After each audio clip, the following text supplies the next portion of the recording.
Earlier this year, Disney released a movie that was years in the making, a movie that celebrated its 100-year history as a company, and also the film that founded Disney Animation Features. That, of course, being the live-action remake of Snow White. It did not do well, and many people have speculated as to why that is, although many people in our space understand exactly what happened. Let's talk about a little bit of cope here from Deadline as Gal Gadot weighs in, and Deadline tries really hard not to say the words Rachel Zegler. Hello, I am Jonas J. Campbell, an investigative reporter for That Park Place, and here with me are WDW Pro and Mr. VashSky. Guys, how long has it been since you've seen the Walt Disney live-action remake of Snow White? When was it released, Jonas? Because that was the last time I actually saw it. I told you guys to watch it yesterday in prep for this video. Oh, well. Well, I'll tell you this. Apparently, the folks over at Disney Costuming for Disney World and Disneyland also didn't watch the movie because we never saw anyone like Rachel Zegler appearing at the Disney parks. They did that for Haley's version of The Little Mermaid, but when it came to Snow White, nobody ordered that to be done. It's almost as if, Jonas, Disney parks knew years in advance that they did not want to support the Snow White, the modern retelling, and never got into that game whatsoever. That's right. The only thing that they had at Disney parks was merchandise, and that merchandise, for the most part, matched the original Snow White. That's one thing that's good about doing a live-action remake that's paint by numbers, is if the remake flops, then you don't have to worry as much about whether or not that merchandise will move. But what we're going to talk about today is all of a sudden, Gal Gadot, I don't know what production she's in right now, but she's doing press for it, and people are finally asking her about the Rachel Zegler Snow White. Anyways, Gal Gadot clarifies Snow White didn't fail solely because of Israel support, despite almost visceral fan response. What's interesting is there seems to be some kind of narrative out there that people had a problem perhaps with her and the political stances that would have come from her being a former IDF member. I think most Israeli citizens join the IDF as part of their citizenship there, and then move on to different roles. I think that there's an odd framing here that Deadline seems to be missing. Was this film some kind of comment on Israel in some way, or is that something that did you see that in the film, Pro? You know, I gotta say there wasn't much to see except a very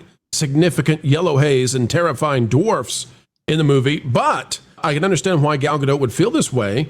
I think there was some backlash against the movie regarding geopolitical issues, but it seems to me that it didn't have anything to do with what was in the film, but rather what was happening around the film from Rachel Zegler, who put her co-star allegedly and reportedly from major Hollywood trades, put Gal Gadot in danger, even to the point of having to hire extra security. That was the anti-Israel sentiment I was actually looking for there. It came from her co-star.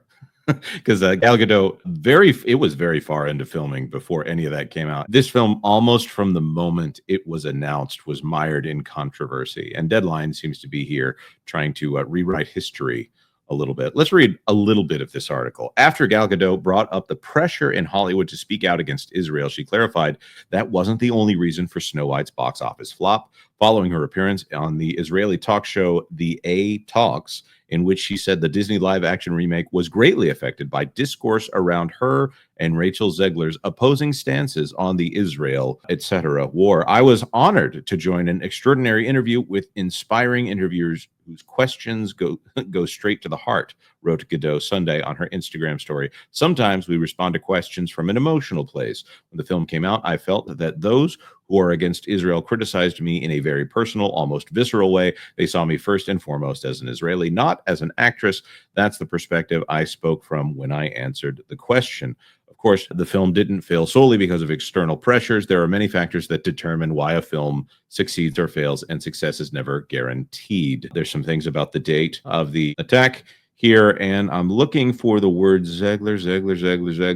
Gadot, who was born in Israel, served in the IDF. Her Hollywood Walk of Fame ceremony in March. Her and Zegler's opposing public stances also recently plagued the release of Disney's Snow White to the tune of $115 million loss. I bet it's way more if that's what Deadline is saying. Now, there is a much more in-depth article going into many more facts on this issue over here on That Park Place. But gentlemen, was the Israel issue Something that affected people's enjoyment of Disney's Snow White, do you think, was... I don't think there was much enjoyment to be had regardless. I think Gal Gadot knows that. I think Rachel Zegler knows that. They'll never admit that. But, like we said, Disney Parks never even planned to celebrate this movie. They had these special outfits. You have never seen the evil queen dressed like Gal Gadot roaming around the parks. And the reason that didn't happen is because everybody knew this was a dumpster fire right from the get-go. So I don't blame Gal Gadot for wanting to avoid and to remedy controversy as best she can. But listen, Rachel Zegler is over in London doing theater now, and somehow we're supposed to pretend like that was always her career trajectory. No! This is a result of absolute incompetence. Disney hired the wrong lady in the leading role. Gal Gadot would have been a better Snow White, frankly, than Zegler. And halfway through this, everybody knew that Zegler is a walking, talking disaster. The film itself does not even deserve to have been released. If I had been Disney, I might have even said, you know what, we're going to swallow the whole thing. In fact, at this point, even though the penalty would have been tremendously huge to pull it from theaters and say, we're not going to show it, Disney would have been on the hook to pay those theaters for having wasted their time, having booked a slot that didn't come to fruition. I actually think that even with all that combined together, it would have been less of a loss than releasing the thing. I totally agree. And then they would have had the chance to actually do one of these live action remakes at some later date instead of having this constantly. The best thing that this movie can do for the Disney company is to be forgotten at this point. Rachel Zegler, of course, in this might go down as one of the biggest PR missteps in movie marketing history when it comes down to it. Insulting the original to the point where people who were fans of the original would take issue with it. Also, a lot of the modern audience stuff, strange comments about bleaching her skin or saying that she's not going to bleach her skin, coming out and saying that one half of the political aisle in America should never know peace. And this is all before you get to the fact that she commented on the trailers itself with a statement, a very firm political statement that is, I'm going to say, controversial here. That I don't think Gal Gadot is the person who brought this movie into some kind of conflict status, because there are many people in Hollywood who have a lot of opinions on this matter.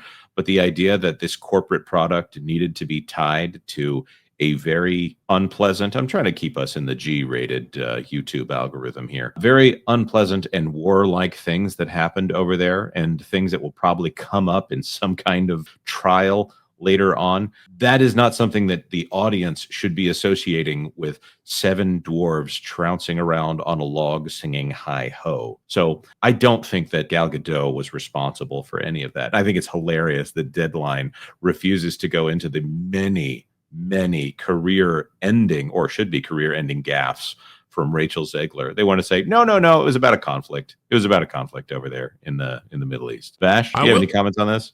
Real quick, as Vash gets in, I will say that this thing was so awful to have to sit through and to watch. It could be used to punish others, but it definitely could be used as a learning tool. History and cinema classes in college should use this, not only as an example of what not to do in cinema, but also how you can destroy your career with narcissism. It's a very good point. Vash, do you have any comments before we wrap it up?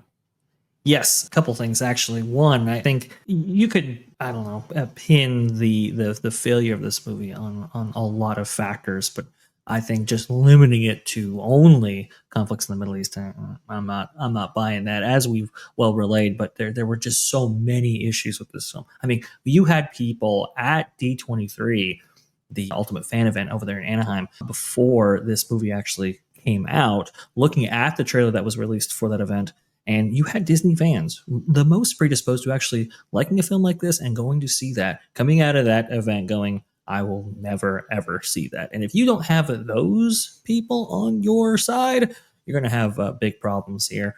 And unfortunately, the controversies surrounding Rachel Zegler especially, and also those, just related to this production in general, really put it behind the 8 ball before this thing even had a chance to fly. And as Pro was saying right there with the Disney parks and so forth, that's the real mark that you can use for the company's products and whether or not they think they are successful. If they invest in them, continually invest in them into to the parks, that is a reflection of maybe the consumer products and how people are taking to those, or just general interest that they are tracking using other metrics that, they don't actually put on an earnings call or anything else.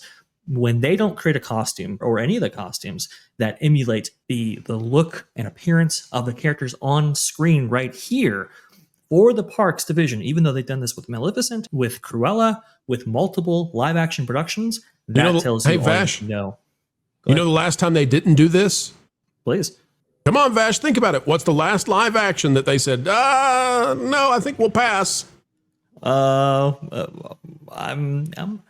actually not too sure, only because there have been so many bad. Right. Well, it depends on how you classify them. Honestly, this is a little bit of history here. You'll have a perfect answer, I'm sure, Pro. But there's the live action Pinocchio that went straight to Disney Plus. There's the live action Lady and the Tramp that also went straight to Disney Plus. Well, there's the live action Peter Pan and Wendy. We can't count those because those stayed exactly with the attire from the originals, right? Pinocchio looks exactly the same. He's actually more terrifying, but he's dressed exactly the same. The last time they did a big costume change for a live action, it didn't have anything to do with it at all whatsoever in the parks. Mulan. Oh, yes, that's a good point. That's a really great point. Can't imagine why. Yeah, but it breaks tradition because usually you have those synergistic exercises in the parks, reflecting that kind of producing theaters, at least to some degree. I mean, I remember Cruella; she was a big, massive hit with like Oogie Boogie Bash, for example, and Maleficent. I knew people who were like, "Hey, can we get Angelina Jolie's depiction of Maleficent as a regular featuring character going forward in the parks?" With this, there was none of that enthusiasm, and even with the merchandise that was actually produced, it was more harkening back to the 1937 depiction of this film rather than the 2025 version. So it's just, I think Disney understood they dropped the ball, and maybe Walt Disney Studios is turning things around by going in a different direction, but we'll see. Yeah, I think when it comes down to it, Disney's best move is saying no to more things. But that being said, we want to ask you to say yes to something, as that's if you could hit that like button and leave a comment in the comment section down below. Nobody has any thoughts on Rachel Zegler or Gal Gadot, so if you can find something somewhere to comment about on this issue, let us know down there. And of course, if you haven't done it yet, please consider subscribing to That Park Place for all the news that should be fun. Thanks for watching That Park Place News. For more information, consider checking out www.thatparkplace.com. And don't forget to subscribe, share, like, and send this out on your favorite social media account.